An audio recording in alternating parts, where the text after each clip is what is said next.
বাংলাদেশের অবস্থা এখন প্রচন্ড খারাপ। 1971 সালে যখন তারা পাকিস্তানের থেকে আলাদা হয়, তারা স্বাধীন হয়, তো 1972 সালে একটা আইন পাস হয়, যে আইনে যারা বাংলাদেশকে স্বাধীন করানোর জন্য যে যুদ্ধ করেছিল, যাদের মুক্তিযোদ্ধা বলা হয়, তো সেই মুক্তিযোদ্ধাদের জন্য 30% কোটা ওরা রেখে দিয়েছিল, যেই কোটা ধরে তারা চাকরি পাবে, সরকারি কোনো চাকরি। তো সেই কোটার ভিত্তিতে বাংলাদেশে মাঝে মাঝেই অশান্তি হয়, মাঝে মাঝেই গন্ডগোল হয়, ছাত্ররা আন্দোলন করে। তো আজ এমন একটা পরিস্থিতি তৈরি হয়েছে যে যারা মুক্তিযোদ্ধা করেছিল তাদের তো বয়স হয়ে গেছে, তারা তো মারা গেছে, বা তাদের ছেলে মেয়ে নাতি পুতি যারা রয়েছে তাদের জন্য নতুন করে আইন পাস করা হয়েছে, যে তারা মুক্তিযোদ্ধার নাতি ছেলে মেয়ে যারাই হবে না কেন, তাদের জন্য 30% কোটা রেখে দেওয়া হয়েছে। যেটা বাংলাদেশের সাধারণ পাবলিক বা সাধারণ নাগরিকের প্রচন্ড রাগ, সেই রাগ থেকে এখন হয়ে গেছে এখন বাংলাদেশ পুরো এখন রক্তাক্ত। সারা বাংলাদেশ এখন জ্বলছে। প্রথমে ঢাকা বিশ্ববিদ্যালয় থেকে এই আন্দোলনটা শুরু হয়েছিল, আর এখান থেকে এখন পুরো বাংলাদেশের অধিকাংশ জেলাতেই, অধিকাংশ জায়গাতেই পুরো এখন আগুন জ্বলছে। সরকারের বিরুদ্ধে প্রায় বাংলাদেশের 90% স্টুডেন্ট রাস্তায় ধর্ণা দিয়েছে, রাস্তায় আন্দোলনে নেমেছে, এবং ইতিমধ্যে প্রশাসনের সাথে তাদের একটা মতবিরোধ হয়েছে, আর রাস্তায় অবরোধের জন্য প্রচন্ড গন্ডগোলের সৃষ্টি হয়েছে। পুরো বাংলাদেশ এখন আগুনে জ্বলছে। বাংলাদেশে এখন আপাতত স্কুল কলেজ সব বন্ধ করে দেওয়া হয়েছে, অফিস আদালত সব দোকানপাট সবকিছু বন্ধ করে দেওয়া হয়েছে, কারণ ওখানে এত পরিমাণে এখন আগুন জ্বলছে যে কোনো রকম দোকান বা কোনো রকম স্কুল কলেজ খোলাটা সম্ভবই হয়ে উঠছে না। অধিকাংশ সরকারি সংস্থা যেমন অফিস কলেজ স্কুল সবকিছু জ্বালিয়ে দেওয়া হয়েছে। এখনো পর্যন্ত যে খবরগুলো পাওয়া গেছে, প্রায় 100-র উপর মানুষ, বাংলাদেশের সাধারণ পাবলিক যারা স্টুডেন্ট, তারা মারা গেছে, আর আহত হয়েছে হাজার হাজার মানুষ।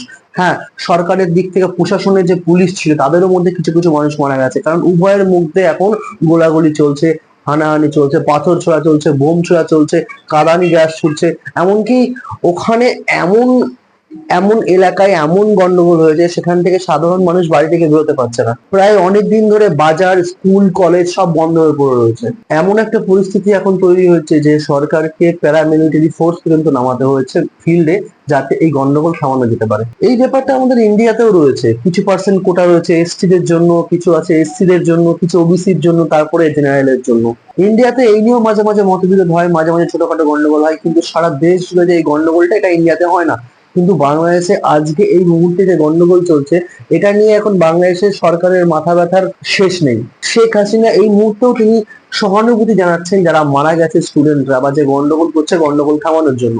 কিন্তু এটা শুধু সাধারণ একটা বিষয় আমার বলে মনে হয়। আমাদের ইন্ডিয়াতেও বা বাংলাদেশে যে সেম জিনিসটা হচ্ছে, যে কোটা ভিত্তিক চাকরি, সরকারি চাকরি পাওয়ার জন্য এসটি দের আগে, তারপরে এসসি দের, তারপরে ওবিসি দের, তারপরে জেনারেলের, এটা সরকারের নিয়ম। কিন্তু জানি না এটা কেন, নিয়মটা কি ভালো কি খারাপ অত কিছু জানার কোনো প্রয়োজন পড়েনি আজ পর্যন্ত কারো। কিন্তু আজ এই মুহূর্তে বাংলাদেশে যে পরিস্থিতি হচ্ছে, সেটা থেকে স্পষ্ট বোঝা যাচ্ছে যে এটা হয়তো কোনো না কোনো দিক দিয়ে ভুল হচ্ছে। ঠিক আছে, 1971 সালে যে মুক্তিযোদ্ধারা বাংলাদেশে যুদ্ধ করেছিল, তাদের হয়তো থাকার ব্যবস্থা ছিল না, তাদের ঠিক মতো খাওয়ার ব্যবস্থা ছিল না, তাদের চাকরির দরকার ছিল।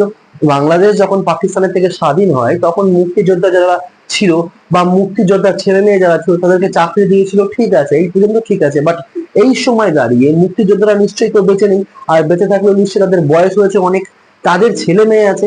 তো এখন আমার মতে এখন সবার জন্য সমান থাকা দরকার, যে মেধাবী হবে সে চাকরি পাবে। কিন্তু এখনো যদি সেই মুক্তিযোদ্ধার ছেলে মেয়ে তার নাতি নাতনিদের জন্য 30% কোটা রেখে দেওয়া হয়, সাধারণ বিষয়, সাধারণ পাবলিক এতে রেগে যাবেই। আমাদের ইন্ডিয়াতে সেম জিনিসটা রয়েছে, যেটা আমার একদমই পছন্দ হয় না। এসটি দের এত পার্সেন্ট চাকরি দেওয়া হবে, এসসি দের এত পার্সেন্ট দেওয়া হবে, ওবিসি দের এত পার্সেন্ট দেওয়া হবে। এটা এমন একটা সময় ছিল যখন হয়তো ঠিক ছিল, কিন্তু আজকের দিনে দাঁড়িয়ে শিক্ষাটা সবার জন্য সমান। তো যেখানে শিক্ষার হার কম হবে, আর সেই শিক্ষার হারের সেই কোটা থেকে যদি চাকরি দেওয়া হয়, সেখানে সেই ডিপার্টমেন্টের অবস্থা অবশ্যই আস্তে আস্তে খারাপ হতে শুরু করবে। তাই আমার মতে মনে হয় যার শিক্ষা থাকবে, যার যোগ্যতা থাকবে, সে চাকরি পাবে। তো এখানে এমন হওয়া উচিত নয় যে তুমি নিচু জাতি বলে তোমার পড়াশোনা তুমি কম করলো, তুমি মাধ্যমিক পাস না করলে তোমাকে একটা চাকরি দেওয়া হবে। আর যে একটা জেনারেল একটা ছেলে বা একটা মেয়ে, সে খুব ভালো পড়াশোনায়, সে খুব ভালো শিক্ষিত, খুব ভালো রেজাল্ট করেছে, কিন্তু তার জেনারেল কোটা থাকার জন্য সে আর চাকরি পাচ্ছে না, কারণ তার 80% মার্কস হতে পারে, কিন্তু তার বিপক্ষে যিনি আছেন, যে যে এসটি তে বা ওবিসি তে বা যে কোনো কোটাতে হোক না কেন, যে তিনি 50% নাম্বার পেয়েছে, কিন্তু তার চাকরিটা সে করছে, কারণ সে কোটা ভিত্তিকে চাকরিটা পাচ্ছে। তো এইগুলো খুব একটা ভালো জিনিস বলে আমার মনে হয় না।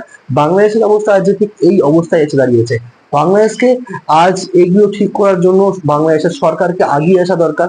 আর যদি বাংলাদেশ সরকার কোনো স্টেপ না নেয়, তো বাংলাদেশ ইতিমধ্যে শেষ হতে চলেছে।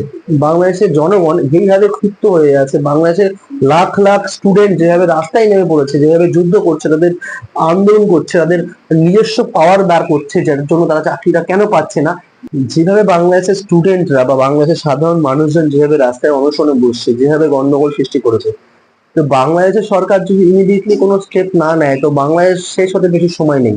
কারণ লাখ লাখ স্টুডেন্ট ইতিমধ্যে বাংলাদেশের রাস্তায় নেমে পড়েছে, ইতিমধ্যে গুলি মারা হচ্ছে, বোম মারা হচ্ছে, এমনকি লাঠি তরোয়াল নিয়ে রাস্তায় নেমে যাচ্ছে, প্রশাসনের সাথে যুদ্ধ করছে, প্রশাসন তাদেরকে মারধর করছে, স্টুডেন্টদের মারধর করছে। কে সঠিক কে ভুল এটা পরের বিষয়, কিন্তু এই ঝামেলাটা যদি ইমিডিয়েটলি না থামানো হয়, এই 100 জায়গায় কয়েক হাজার হতে পারে মানুষ বা স্টুডেন্ট যারা, তারা মারা যেতে পারে। এখনো পর্যন্ত বাংলাদেশের যে ক্ষতিগুলো হয়েছে সেই ক্ষতি সামলাতেও বাংলাদেশকে প্রায় 3 থেকে 4 বছর সময় লাগবে, কিন্তু এখনো পর্যন্ত এই ঝামেলা শেষ হয়নি। এই ঝামেলা কতদিন চলবে তার এখনো কোনো ঠিক নেই। যদি এখন ঠিক হয়ে যায় তো ঠিক আছে, বাংলাদেশ রিকভারি করে নেবে আস্তে আস্তে, কিন্তু যদি এখনো কিছুদিন, এখনো মাসখানেক এই গন্ডগোলটা চলে, তাহলে বাংলাদেশের অবস্থা খুবই শোচনীয় হতে চলেছে। সব থেকে ইম্পর্টেন্ট বিষয়টা হচ্ছে আমাদের ইন্ডিয়ান ভারতীয়দের, যে ওখানে প্রায় 17,000 মানুষ, আমাদের ভারতীয় 17,000 মানুষ বাংলাদেশে থাকে, তারা কাজ করে, পড়াশোনা করে, বা যে কোনো ক্ষেত্রে বাংলাদেশেরা থাকে প্রায় 17,000 ভারতীয়। বাংলাদেশে যে সমস্ত ভারতীয় লোকজন রয়েছে তাদেরকে নিয়ে চিন্তায় রয়েছে আমাদের ভারতের সরকার। তো ভারতীয় সরকার যে সমস্ত ভারতীয় নাগরিকরা বাংলাদেশে রয়েছে, প্রায় 17,000 লোক রয়েছে, তাদেরকে বলে দিয়েছে তারা যেন তাদের ফ্যামিলির সাথে থাকে, তারা যেন অযথা অযথা কোনো কাজ না থাকা সত্ত্বেও যেন রাস্তায় না বেরোয়, ঘরের মধ্যেই থাকে। আর ইমিডিয়েটলি ইন্ডিয়াতে ফিরে আসার জন্য তাদেরকে বলা হয়েছে বা আনানোর জন্য ব্যবস্থা করা হচ্ছে। কারণ একটা ব্যাপার দেখা যায় সবসময় গন্ডগোলে কি হয়, বিশেষ করে বাংলাদেশের ক্ষেত্রে এটা প্রযোজ্য, যখনই কোনো একটা বড় দাঙ্গা বা গন্ডগোল লাগে তখন একটা ক্ষোভ থেকে যায়, যখন অন্য দেশের লোক আমাদের দেশে এসে বাস করছে সেই তাদের উপর, বিশেষ করে একটা ধর্মীয় ব্যাপার চলে আসে। কারণ বাংলাদেশই হচ্ছে মুসলিম কান্ট্রি, সেখানে হিন্দুদের উপর যে অত্যাচারটা হয় বা যে অত্যাচারগুলো হবে বলে আশঙ্কা আছে ভারতীয় সরকারের, তাই ভারতীয় সরকাররা ইমিডিয়েটলি বলে দিয়েছে যত তাড়াতাড়ি হয় সম্ভব এই যুদ্ধটা বা এই ঝামেলাটা, গন্ডগোলটা থামাতে।